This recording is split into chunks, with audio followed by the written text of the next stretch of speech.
համարում էր, որ իրեն դեպորտ է արել։ Հետո պարզվեց մի քանի անձնագիր ունի, անունն էլ է փոխել,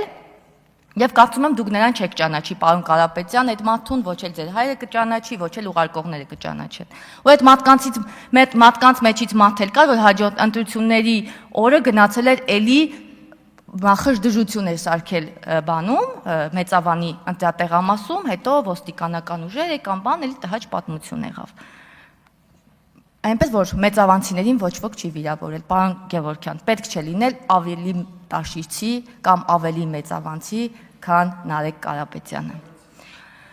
Ապօրինի գույքի հետ կապված, պարոն Գևորգյան, այստեղ դատարան չի, մի եկեք պատմեք ձեր հայրը ինչ ունի, ինչ չունի, ինչը ոնց է ձեռք բերել, մենք ոչ մեկս դրա գնահատականը չենք կարող տալ եւ առանձնապես ցանկություն էլ չունենք։ Հակակոռուպցիոն դատարանը կքննի, կասի որը որից հետո է։ Բայց գեղեցիկ եք խոսում, բարեկիրթ, բայց դա դեռ ճշմարտության մասին չէ։ Ձեր հայրը 18 տարի եղել է գյուղապետ, 4 տարի էլ եղել է խոշորացված համայնքի ղեկավար։ Խոշորացման ժամանակ սկզբնական փուլում տարածքային զարգացման հիմնադրամը հացնում էր համայնքների ղեկավարներին, թե ինչ է իրենց անհրաժեշտ, եւ համայնքի ղեկավարները նախընտրելի տեխնիկաները նշում էին եւ ստանում էին։ Ձեր հայրը ստացել է գրեյդեր եւ ինչ որ էլի տեխնիկաներ, որոնք գյուղատնտեսական գործունեության հետ կապ չունեն եւ երևի օգտագործվել են ձեր անձնական նպատակներով, կարող եմ նման պնդում անել։ Եվ ես գիտեմ, որ խոշորացումից ձեր հայրը երբ որ գյուղապետ է դարձել, ինչ որ մեքենաների պարկ գյուղում եղել է։ Էդ էլ չկարևոր։ Ճանապարհների մասին։ Գյուլաքարակ համայնքը եւ ինչու՞ չէ նաեւ Ստեփանավանը սկսել են շնչել, երբ կառուցվեց Դենդրոպարկի ճանապարհը։ Հեղափոխությունից հետո կառուցվեց, դրանից առաջ խրամատներ էին, բոլորը գիտեն այդ մասին, տեսանյութեր կան բազմաթիվ, որպես ձեր գործընկեր եւ մեր գործընկեր Վրույր Այվազյանը հիացած խոսում է, թե «Էս ինչ լավ եղավ, որ այս ճանապարհը վերանորոգվեց եւ սկսվեց աշխատել եւ ժողովուրդը սկսեցին իրենց լավը զգալ»։ Պարոն Այվազյանն էլ այդ ժամանակ ձեր հայրիկի խորհրդականներ։ Կարծում էի չէիք խոսի Գյուլաքարակի, Գյուլաքարակ այդ Կուրթան ճանապարհի մասին, որովհետև պիտի մի քիչ ավելի երկար մտածեիք այդ ճանապարհի վատ վիճակի մեջ լինելու մասին խոսելուց առաջ։ Ճանապարհը կարևոր է Գյուլաքարակ, Հոփացի, Վարդաբլուր, Կուրթան գյուղերի բնակիչների համար։ Մեր երկար եւ հետեւողական աշխատանքի արդյունքում արդեն կա նախագիծ, կա շինարար,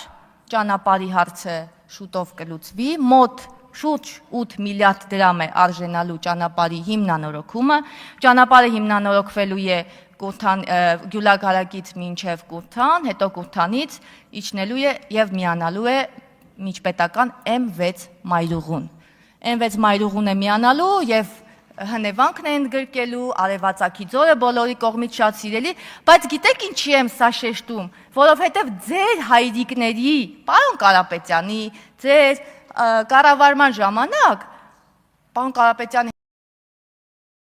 հայրիկը երկար տարիներ եղել է պատգամավոր, աշխատակազմի ղեկավար, այդ որ լոռու մարզ բան էս կոմենկոմ, այդ ճանապարհը գիտեք ինչ է հիշեցրել, այդ Ջումանջի կինոն տեսել եք, չէ՞։ Մի հատ գնացեք էլի, դե դուք գնացած կլինեք, ես էլ եմ գնացել։ Կուզենամ մարդիկ գնան, մի հատ տեսնեն, ինչի է տենց էլի։ Բա ինչի մի հատ չէին անհանգստանում, միջպետական ճանապարհին էր կպնում։ Ինչի, պարոն Կարապետյան, մի հատ ձեր հայրիկին հարցրեք էլի։ Այդ ճանապարհը ինչի մինչև հիմի։ Լավ, ես ասի ձեր հայրիկին հարցրեք, ձեր հայրիկը ստեղ չի, հիմա ինչ եք խոսում։ Հիմա ասում եմ ձեր հայրիկին հարցրեք, պարոն Ղազենյան։ Արգելի գործընկերներ, պարոն Ղազենյան, պարոն Ղազենյան, պարոն Ղազենյան, պարոն Ղազենյան, խնդրում եմ հանդարտվեք եւ թույլ տվեք, որ ամբողջի մոտի ելույթ ունեցող պատգամավորը ելույթ ունենա։ Հարգելի գործընկերներ, պարոն Կարապետյան, Տիկին Դավեյան, մի րոպե, ներողություն։ Պարոն Կարապետյան, ժանրը մեր քննարկման այնպիսին է, որ պատգամավորը հարկավ կարող է դիմել պատգամավորներին եւ պատգամավորները հետո թող ելույթում արձագանքեն պատգամավորին։ Մեր ժանրի կանոնն այնպիսին չի, որ դիալոգ սկսվի եւ նիստի բնականon ընթացքը տապալվի։ Խնդրում եմ հիմա ինձ մի արձագանքեք, ես ձեզ չեմ կարող ձեր խոսափողը միացնել։ Հիմա թույլ տվեք Տիկին Դավոյանը ավարտվի, բոլորին եմ ասում։ Հիմա ես ձեզ պարոն Մխիթարյան, շատ լավ, ձեզ վերաբերվում է եւ ձեր խմբակցությանը, եւ մեր խմբակցությանը, եւ մյուս խմբակցությանը։ Բոլորին է վերաբերվում, խնդրում եմ չընդհատել ելույթ ունեցողներին։ Համեցեք Տիկին Դավոյան։ Հուսամ ավարտեցիք։ Բարեկրթության մեջ չի մտնում, երբ որ падգամավորը ելույթ է ունենում եւ ինչ որ խոսքի ասում, որը դուր չէ գալիս որևէ մեկի, թողնում դահլիճից հեռանում է, մի արձագանքեք որևէ ձևով։ Կգաք այստեղից կխոսեք։ Դուք հրանոթների մասնագետ եք, կարծում եմ այդ գծով կարող եք շատ խոսել։ Հիմա բարեգործության մասին։ Բարեգործության մասին եք խոսում, դուք սկսեցիք բարեգործական ձեր այդ տանիքներ, մեր աշխարհահռչակ Բաղձալի, մեր չէ ձեր կոմբայնը եւ այլ, դուք սկսեցիք այն ժամանակ, երբ գիտեիք, որ շուտով թիմ ընտրություններ է գալու եւ այդտեղ այդ թիմ ընտրությունների ժամանակ ձեզ համար ձայներ բերելու եւ այդ գործընթացի համար։ Սակայն դուք շատ լավ գիտեք, որ բարեգործության արգելքը կա, ընտրություններից առաջ երբ որ հրամանը ստորագրվի, բարեգործության արգելքը լինելու է եւ դուք գալու եք այստեղից, ասելու եք, այս չար ու նախանձ իշխանությունները չեն թողում այն կոմբայնը գա ժողովրդին փրկի, հացահատիկը մնալու է դաշտում, սենց է լինելու, նենց է լինելու, այն տանիքները տեղեկանքը չի տալիս, բազմազավակ ընտանիքները մնացին առանց տան, բայց այդտեղ մի հատ խնդիր կա։ Դուք ասում եք մենք բարեգործություն ենք, այդ բարեգործական ծրագրերն իրականացնում ենք այն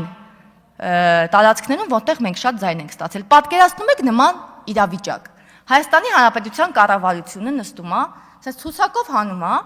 որտեղ ենք մենք շատ ձայն ստացել, պլյուս, որտեղ ենք մենք քիչ ձայն ստացել, մինուս։ Պետական եւ համայնքային ծրագրերը հանել ստեից։ Այդտեղ մենք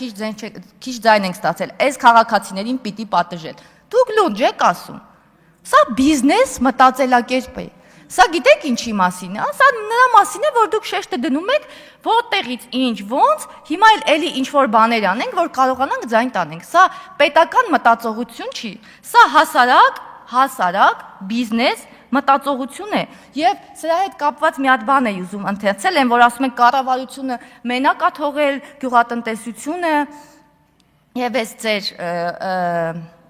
առանձնացած բանի վերաբերմունքի համար եմ ասում, 2025 թվականին Գյուլաքարակ համայնքում Աշնանացյանի պետական սուբսիդավորման ծրագրի շրջանակներում գյուղացիների կողմից իրականացվել է 1280 հեկտար ցորենի ցանց։ Այս աշխատանքի արդյունքում 2026 թվականին Հայաստանի Հանրապետության կառավարության կողմից համայնքի գյուղացիներին հատուցվել է շուրջ 102 միլիոն դրամ։ Ծրագրից օգտվել են բազմաթիվ գյուղացիներ, այդ թվում Վրույր Այվազյանը եւ Մեհեր Գևորգյանը, մեր հարգելի Անդրանիկի հայրիկը։ Ինչի համար եմ սա ասում,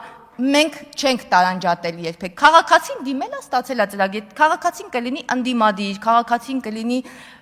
քիչ ընդդիմադիր, այս կուսակցությանը ներկայացուցիչ, այն կուսակցության ներկայացուցիչ, դրա մասին չի կարելի այդպիսի բան անել, չի կարելի տարանջատել քաղաքացիներին։